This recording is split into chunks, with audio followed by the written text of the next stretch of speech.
Shortcuts are very important and come very in handy when you're using editing softwares, especially CapCut, right? And CapCut has even made this more simple for you. So when you launch your CapCut application on your PC, just come to this over where you say shortcuts. Now, the most important thing, or one thing that I love so much about CapCut shortcuts, is that you can even edit them, customize them to your best liking. So these are various shortcuts available over here that you actually need to commit to memory, so that when you are editing, it can make your workflow very, very fast. Like, you don't have to waste time doing multiple tasks instead of just pressing two keypads combined and you are good to go. You don't have to go and be going through like a hell to get things done. You can just press combination of keys on your keyboard and you are good to go, right? And one important thing that I kind of like so much about CapCut shortcut is that you can customize them to your own liking. So these shortcuts over here, they are the ones that you can use on the timeline. And if you come to the player option, these are the shortcuts available. And if you come to the basic things like copycats, full screen, exit, quit, or whatsoever, yeah, you have them over here. And these are other shortcuts available over here, like a split of a caption line wrap, etc., etc.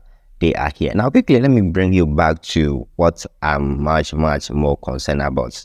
That is editing customizing your shortcut to your best liking, how you want it to be.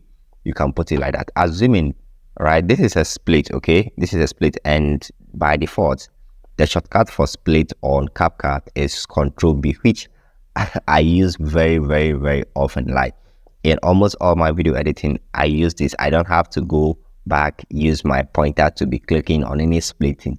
I just press Control B, I'm done. I split, I'm done. I split, I'm done. It's very useful for me, especially because I use it a lot. It's very useful for me. Now, let's assume I don't want it to be Control B. I want it to be Control S. All that I have to do is to click on this and I'll go ahead and edit it. Now, if you click on this, they'll bring up this pop-up menu that will ask you to sign in or just continue with the editing. Now, assuming you have CapCut on one device and on another device, let's say you use two computers, right? And you are using CapCut on one and CapCut on the other one too. So if you want to make any editing over here and you want that same editing to appear on the other PC of yours without you going to do it over there again, just continue and sign in, then you continue with the editing, right? But for now, I'm not going to do anything like that, so I'm just going to continue with the editing, right? So when I come here, what I have to do is I will just press the key that I want. Let's say Control. So Control, right? I'll hold Control and hold S, then it will come over there. And if I'm okay with it, I'll go ahead and save it. Then my split now has turned to Control S instead of Control B. The same thing applies over here, right? So over here, I can hold, this starts with Control Shift B. So let's say I want Alt Shift A to be my personalized shortcut. That's what I'm going to do. So what I did is I press all the keys kind of together. Okay, if I press one, I make sure my hand is on it, I don't release it, and I press the next one and the next one. Okay, now let's assume I don't want it to be combination of three keys, but I just want it to be letter D. Then that's all. So anytime I press letter D, all my splits will be done.